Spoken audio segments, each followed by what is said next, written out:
আপনাদের অনেক অনেক শুভেচ্ছা ও ভালোবাসা জানিয়ে শুরু করছি অনুষ্ঠান খেলার জগৎ।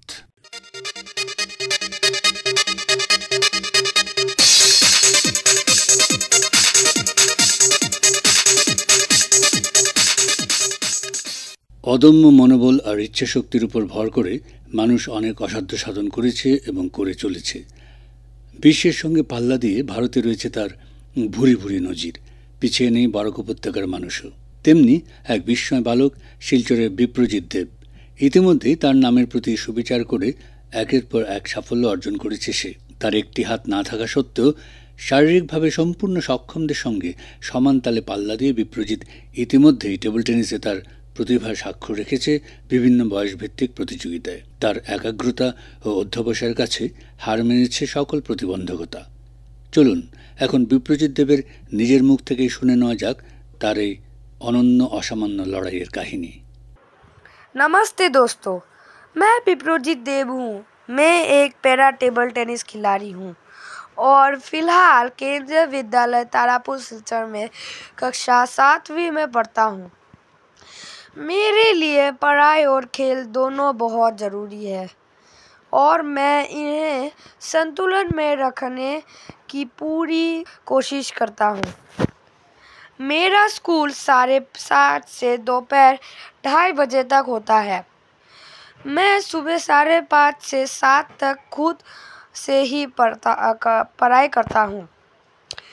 फिर 3 से 5 तक ट्यूशन मास्टर के पास और रात को 9:30 से 11 बजे तक आखिरी रिवीजन करता हूँ। मैंने 12 जनवरी 2020 को टेबल टेनिस खेलना शुरू किया। यह खेल अब सिर्फ एक शौक नहीं रहा, यह मेरे सपने और जुनून बन गया।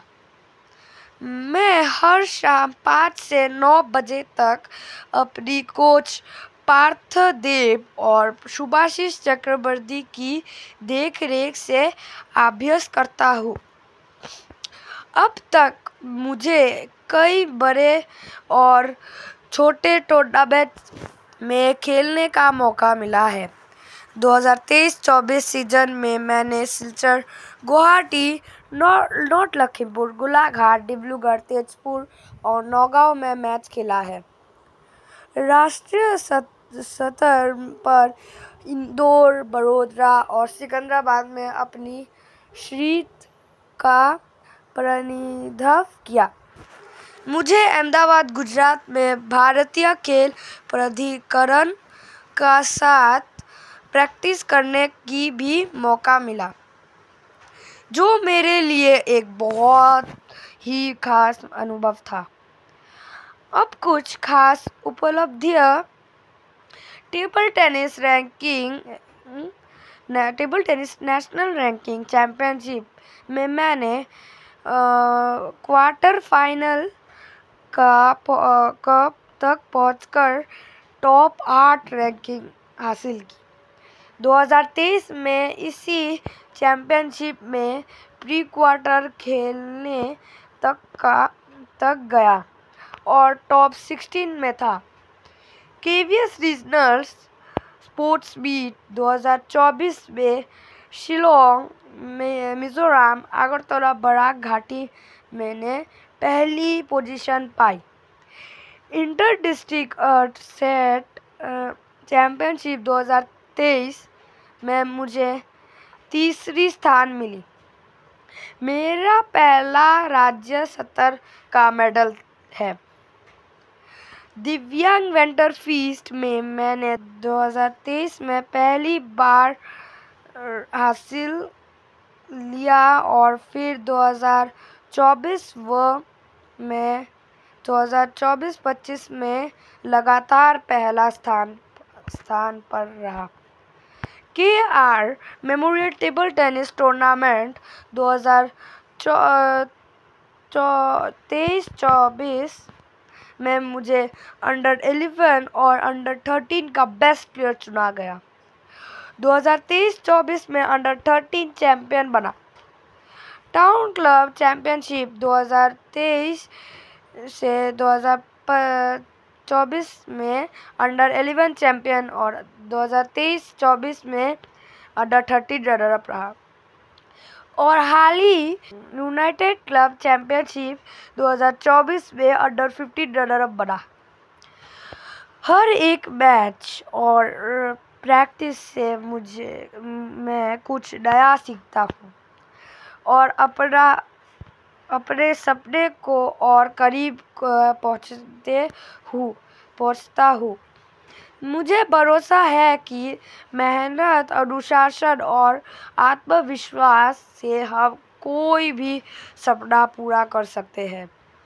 आप सबका धन्यवाद कि अपने मेरी कहानी सुनी। ये तो सिर्फ शुरुआत है, अभी मुझे और भी आगे जाना है। হাইলাকান্দি জেলাসহ এই উপত্যকায় মহিলা ফুটবলের বর্তমান হাল হকিকত নিয়ে আকাশবাণীকে দেওয়া একান্ত সাক্ষাৎকারে ফুটবল সংগঠক মৃণালকান্তি সিনহা জানালেন। নমস্কার। এই বরাক উপত্যকার যে মহিলা ফুটবলে যে অগ্রসরতা নিয়ে যে আপনি প্রশ্ন করেছেন, এটার আমি উত্তরটা দিয়ে যাচ্ছি। প্রথম হলো, আজকে আমি এই উত্তরটা দেওয়ার আগে আমার গুরু যে বীরেন সিনহাকে নমস্কার জানিয়ে আমি উত্তরটা দিচ্ছি। প্রথম কথা হলো, মহিলা ফুটবল এখন বর্তমানে বরাক উপত্যকায়, বিশেষ করে কালাইনের একজন স্যার আছে, যিনি এই মহিলা ফুটবলটার একটু মানে নিজের টাকা পয়সা খরচ করে হলেও মানে এটাকে আগে নিয়ে যাচ্ছেন। সঙ্গে আমাদের জালালপুরে আছে নাথ টাইটেলের একটা শিক্ষক আর কি, ওইজন আর লগে আরেকজন আছে আর কি।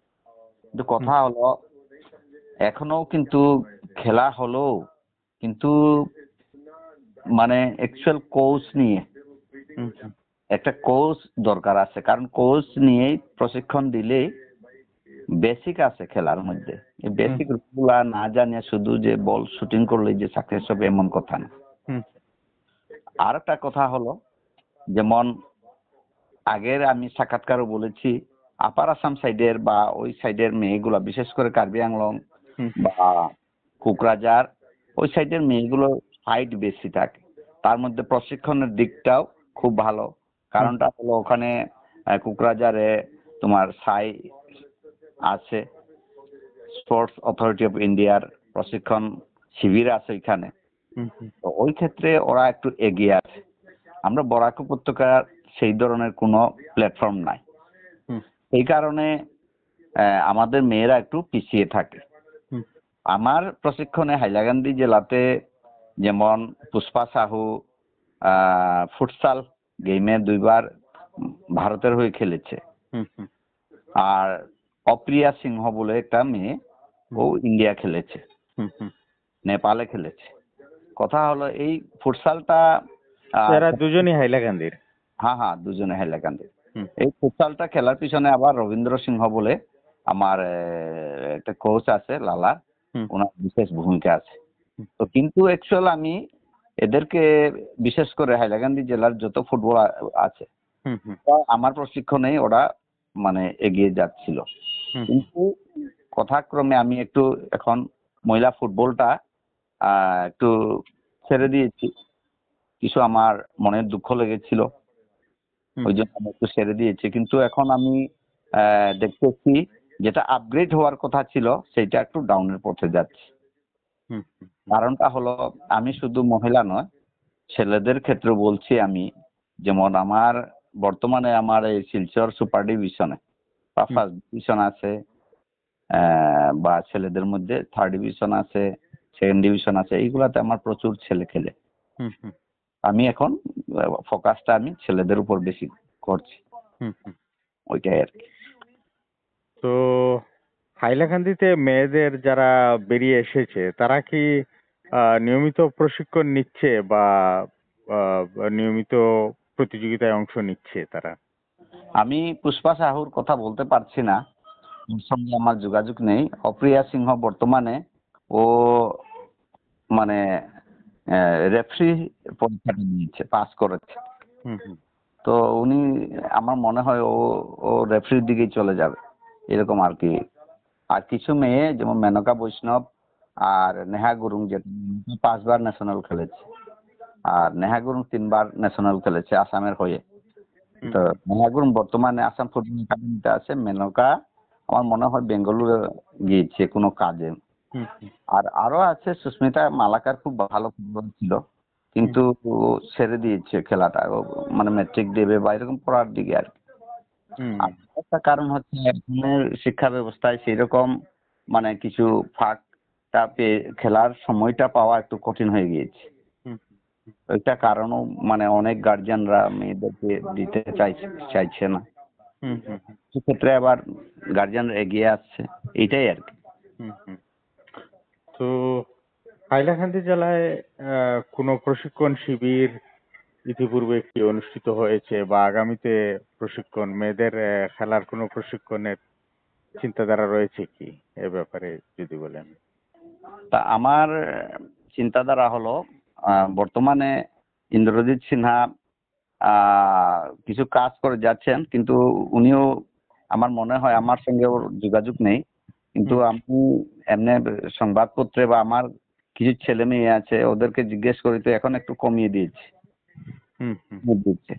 তো আমি আশা রাখছি অন্য যে কেউ হোক, মানে প্রশিক্ষণ দিচ্ছে, আগামী দিনে মানে ওরা এগিয়ে নিয়ে যাবে এই আশা রাখি আর কি। আমি নিজে থেকে মেয়েদের মানে ফুটবল খেলাটা একটু, আমি একটু আগে বলেছি, আমি একটু ছেড়ে দিয়েছি। হুম আমি হুম হুম। সেটাকে একটু কাছাকাছি রাখছি। তো মেয়েদের খেলার জন্য কোনো কোচ এখনো নেই, তৈরি হয়নি সেভাবে? কারণ একটা তৈরি হয়নি। আর যারা মানে ডি লাইসেন্স বা ই লাইসেন্স, সি লাইসেন্স, এই যারা প্রাপ্ত কোচ আছে বা হুম বিপিএড পাস করা যারা পিআই আছে, এইগুলো যারা আছেন ওনারা শেখাতে পারবে।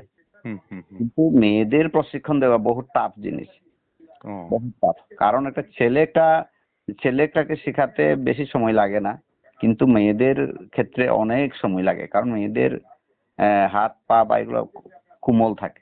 তো ও। কোমলটাকে হার্ড করাতে গেলে বহুত পরিশ্রমের দরকার। তাছাড়া খেলা পরিচালনা করার জন্য কোনো মেয়ে রেফারি তৈরি হয়েছে কি ইতিমধ্যে? হ্যাঁ, আমি একটু আগে বলেছি যে অপ্রিয়া সিংহ, হুম হুম হুম। হাইলাকান্দিতে দুটো মেয়ে আছে, আর একটা হলো বিশ্বরিতা সিংহ। এরা ওরা এরা যথারীতি রেফারি পাশ করা রেফারি হয়তো। হ্যাঁ হ্যাঁ পাস করেছে। সঙ্গে হাইলাকান্দির আমাদের ফুটবল জেনারেল সেক্রেটারি আজমল, উনি উনার নেতৃত্বে হুম হুম ফুটবল যদি খেলা হয় ওদেরকে নিয়ে আসে, হুম এবং ফোর্থ রেফারি হিসাবে প্রথম মানে অভিজ্ঞতাটা মানে বাড়িয়ে যাচ্ছে আর কি, এরকম আর কি। হুম হুম হুম। বা লাইন্সম্যান, এইগুলো আর কি। তো আশা করা যায় হাইলাকান্দি খেলার মাঠও তৈরি হয়ে গেছে। হাইলাকান্দি খেলার মাঠে প্রশিক্ষণ শিবির বা মেয়েরা প্রশিক্ষণ নিতে এগিয়ে আসবে আগামীতে। হ্যাঁ হ্যাঁ আগামী দিনে এগিয়ে আসবে। সঙ্গে ডিএসএও কাজ করে যাচ্ছে যে খেলা কিভাবে এগিয়ে যাবে আর কি। বরাক উপত্যকার অন্যতম ক্রীড়া সংগঠক শ্রীভূমি জেলা ক্রীড়া সংস্থার প্রাক্তন সভাপতি ও সংস্থার আজীবন সদস্য চন্দ্রজ্যোতি ভট্টাচার্য সীমান্ত জেলার ফুটবল খেলার জনপ্রিয়তা নিয়ে আজ আকাশবাণীকে দেওয়া এক সাক্ষাৎকারে বললেন, 1957 ইংরেজিতে করিমগঞ্জ জেলা ক্রীড়া সংস্থার প্রতিষ্ঠা হয়। মূলত তখন Assam football, Assam cricket, Assam volleyball application আনা হয়, তখনই শুরু হয়ে যায় কাজ। তো সেক্রেটারি ছিলেন সত্যেন্দ্রমোহন দত্ত, প্রথম সেক্রেটারি। ওই সময়ই আমি প্রথম জেলা ক্রীড়া সংস্থার ঢুকবার সুযোগ পাই। অর্থাৎ আমি একা নই, আমার 3 বন্ধু আমরা একসঙ্গে যাই। এরা হলেন প্রয়াত অচিন্তরঞ্জন সেন, প্রয়াত নৃপতিবাবু। নৃপতিবাবুর কথা তো তোমরা সবাই জানো। এরা দুইজন পরবর্তী সময়ে করিমগঞ্জ জেলা সংস্থার যা করেছেন, যে অবদান দিয়ে গেছেন, তা সত্যিকার অর্থে অনস্বীকার্য। তবে আমি ওদেরই সঙ্গে ছিলাম বলেই আমিও ওদের সঙ্গে একসঙ্গে কাজ আরম্ভ করি। 1962 ইংরেজিতে কাজ খুব একটা বড় কিছু নয়, চলে করিমগঞ্জে পুরানো যারা ছিলেন ফুটবলই প্রধান, তখন ক্রিকেট প্রধান ছিল না, ফুটবল ছিল প্রধান। মনে রাখার জন্য একটা কথা, আজকের দিনে ক্রিকেট প্রধান, আর যেটা পরে আসবো। আসলে হলো তখন ফুটবল প্রধান, এবং শিলচর করিমগঞ্জের মাঠে তখন রমরমা সব প্রাক্তন খেলোয়াড়দের। এটার মধ্যে একজনের নামই শুধু, দুজনের নাম শুধু বলবো, অনেকেই মনে হতে আছে। একজন আদি ঠাকুর বলেই তাকে সবাই জানতো, তার নাম ছিল রঞ্জিত চক্রবর্তী, কিন্তু এ নামে তার প্রতিষ্ঠা ছিল আদি ঠাকুর। তিনি খেলতেন করিমগঞ্জ টাউন স্পোর্টিং ক্লাবে মূলত। আরেকজনের নাম খুব মনে হয়, গোলকিপার ছিলেন, লম্বা, নামটি আমার ঠিক মনে নেই। উকিল একজন উকিল ছিলেন, তারই ছেলে ননিদা খুব ভালো গোলকিপার ছিলেন। শুধু করিমগঞ্জ নয়, সমগ্র বরাক উপত্যকায় এর নামটি খুব বিখ্যাত ছিল, ননিবাবুর নাম। এরাই ছিলেন, এদের মতন খেলোয়াড়রাই তখন খেলতেন। এমনকি হিমাংশু মোহন দাশগুপ্ত, তিনি ফুটবল খেলেছেন, আবার রেফারিও খুব ভালো রেফারি ছিলেন। অন্নদা চক্রবর্তী তখন করিমগঞ্জ ডিএসআর সেক্রেটারি ছিলেন অন্নদা মোহন চক্রবর্তী, তার অবদানও অপরিসীম। কিন্তু আসল মানুষ যিনি ছিলেন, যিনি তখন করিমগঞ্জের খেলাধুলা হর্তাকর্তায় ছিলেন, যদিও সভাপতিও ছিলেন না, যদিও তিনি সেক্রেটারি ছিলেন, তিনি হলেন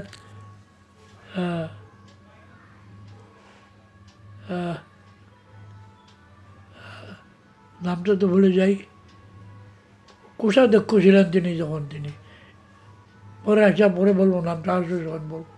উনি ছিলেন মেইন। দাদু বলে সবাই ডাকতো, দাদুই তার মানে করিমগঞ্জ শহরে সবাই তাকে দাদু বলে ডাকতো। এই দাদুই ছিলেন খেলাধুলার হর্তাকর্তা। তিনি সব বড় বড় প্লেয়ার সব আনতেন করিমগঞ্জে, শিলচর, করিমগঞ্জে, ঢাকা, সুনামগঞ্জ থেকে প্লেয়ার নেয়। তখন তো কোনো বাধা নিষেধ ছিল না, সুতরাং এরা এসে খেলতেন, কখনো টাউন স্পোর্টিং ক্লাবে, কখনো টাউন ক্লাবে। ওই দুটি নাম ছিল খুব বড়, টাউন স্পোর্টিং ক্লাব, ওয়াইএমসি, আর একটা নাম ছিল এরা সব শিলচর, মানে সিলেট থেকে এসেছিলেন, এটা নতুন ক্লাব করেছেন এরা, নামটা আমি পরে বলবো। এরা এই নিয়েই করিমগঞ্জের খেলাধুলা, ফুটবল ছিল তখন। আমিও একসঙ্গে ছিলাম। আমি আবার সঙ্গে সঙ্গে একটু রেফারিং করবার সুযোগও পেয়েছিলাম, কারণ আমার তখনকার দিনে করিমগঞ্জের নির্মল স্কুলের মাঠে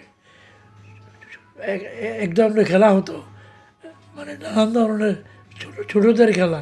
ওই খেলায় আবার আমাকে বাঁশি বাজাতে হতো, নিয়ম নাই কারণ না কিছু জানতাম না, বাঁশি বাজাতাম। যাক, প্রথম বাঁশি বাজাই টিএসের ভেটারেন্স ফুটবলে। আমাকে তখন নিয়মকানুন খুব ভালো করে জানি না, যা হোক পরে পূর্ণেন্দু লুহ, ওই আরেকজন বিখ্যাত নাম করিমগঞ্জ জেলা ক্রীড়া সংস্থার, করিমগঞ্জের ক্রীড়ার ময়দানে তখনকার দিনে পূর্ণেন্দু লুহ আমাকে একখানা বই দিলেন। ওই বইতে ফুটবলের নিয়মকানুন ছিল, ওইটা তুমি পড়ো, তুমি পারবে, তোমার সে শক্তি আছে। আমি পড়লাম এবং পাশ করে গেলাম, সেকেন্ড ক্লাসে বাড়ি হয়ে গেলাম। সুতরাং আমার তখন কিন্তু অগ্রগতি চলছে, আমি তখন আসলে চলে গেলাম ওই আসাম ফুটবলের রেফারিং বোর্ডের মানে সদ্য সদস্য হয়ে গেলাম। 1968 ইংরেজিতে আমি প্রথম কর্মচারী জেলা সংস্থার জেলার সেক্রেটারি হয়ে গেলাম। তখন সভাপতি ছিলেন রথীন্দ্রনাথ সেন, প্রয়াত রথীন্দ্রনাথ সেন। তারপরে তো চললো খেলাধুলা, এভাবেই চলে থাকে। এবং আমার জীবনের আমি বেশি সময় বলতে পারবো না, শেষ করব, কিন্তু আমার জীবনের শ্রেষ্ঠ অধ্যায় হলো RK joint football tournament, invitation football tournament. Nurul Amin ছিলেন তখন আসাম ফুটবলের হর্তাকর্তা, জেনারেল সেক্রেটারি। তার পারমিশন এনে RK জয়েন্ট ফুটবল শুরু করে দিলাম। এই RK জয়েন্ট ফুটবল করিমগঞ্জের সব বড় বড় খেলা এখানে এনেছিলাম আমরা। বাংলাদেশ থেকে টিম এনেছিলাম। নাগাল্যান্ড স্পোর্টস এখানে এসে খেলেছিল, খুব বড় খেলা হতো। নাগাল্যান্ড স্পোর্টস ভার্সাস বাংলাদেশের খেলা, বাংলাদেশের সব বড় বড় প্লেয়ারদের গঠিত একটি খেলা। এদের মধ্যে যে ফাইনাল হয়েছিল করিমগঞ্জের তখনকার দিনের RK জোনের শ্রেষ্ঠ খেলা। যাক, এগুলো তো আমার স্মৃতিতে আজকে ভরপুর। আজকে মনে পড়ে এইগুলি কথা। কেন মনে পড়ে? বিশেষ করে মনে পড়ে তুমি বলেছিলে যে আগের যুগে এখন যুগ, মাঝখানে কিন্তু একেবারে করিমগঞ্জ খেলাধুলো একেবারে নষ্ট হয়ে গিয়েছিল। কারণ বলবো না, কারণ জানিও না, কিন্তু এই জানিকারে 2 বছর ধরে খেলাধুলা মান কিন্তু আবার উন্নত হয়ে চলছে, দারুণ উন্নত হচ্ছে। ইদানিং যারা কর্মকর্তা তারা কিন্তু আবার অতীতকে ফিরিয়ে আনবার একটা চেষ্টা তারা করছে। এবং প্রায় এখন খেলাধুলা হয়, এখনও গ্যালারি, আগে গ্যালারিকে মানুষ হতো না, এখনও গ্যালারিতে মানুষ আসে। নৈশ ফুটবলও হয়, কারণ করিমগঞ্জে ফ্লাইট লাইটের বন্দোবস্ত হয়ে গেছে। নৈশ ফুটবলও হয় এবং RK জয়েন্ট ফুটবলের একটা শুনলাম আবার শুরু হবে RK জয়েন্ট ফুটবল। তা আমার বাড়িতে এসেছিলেন তারা, আমাকে বলে গেছেন যে আপনাকে থাকতেই হবে প্রথম দিন অন্তত, আমরা নিয়ে যাবো আপনাকে। RK জয়েন্ট ফুটবল আবার শুরু হতে চলেছে। তো RK জয়েন্ট ফুটবল যদি আবার শুরু হয় তা তো আনন্দের সীমা নেই। এটা ছিল সেই যুগের সমগ্র করিমগঞ্জবাসীর একটা মনোরঞ্জনের স্থল। শুধু তাই নয়, RK জয়েন্ট ফুটবল বড় বড় খেলোয়াড় করিমগঞ্জ থেকে উপহার দিয়েছে রাজ্য পর্যায়ে, আন্তর্জাতিক পর্যায়ে। দেবাশিস রায়ের নাম তো সকলেই জানে, অরূপ দাসের নাম সকলেই জানে, অনুপ ভট্টাচার্যের নাম এরা সকলে জানে। এরা ওই RK জয়েন্ট ফুটবল এদের উপহার দিয়েছে। এরা এখান থেকে বের করিমগঞ্জ, এরা খুব ভালো ফুটবলার ছিলেন, কিন্তু RK জয়েন্ট এসে এদের সুযোগ করে দিয়ে ধরে যাওয়ার। সুতরাং RK জয়েন্ট আবার হবে, আবার দেখব। হয়তো সেই আনন্দ মানে আমার শরীর সেই অবস্থায় নেই, সুতরাং তবুও এটা যে হচ্ছে এটাই আনন্দ।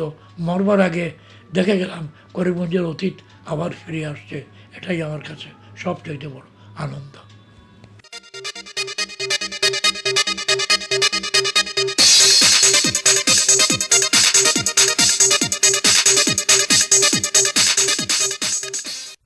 শ্রোতা বন্ধুরা, খেলার জগৎ আজ এখানে শেষ করছি। আপনাদের সঙ্গে আবার কথা হবে আমাদের আগামী অনুষ্ঠানে।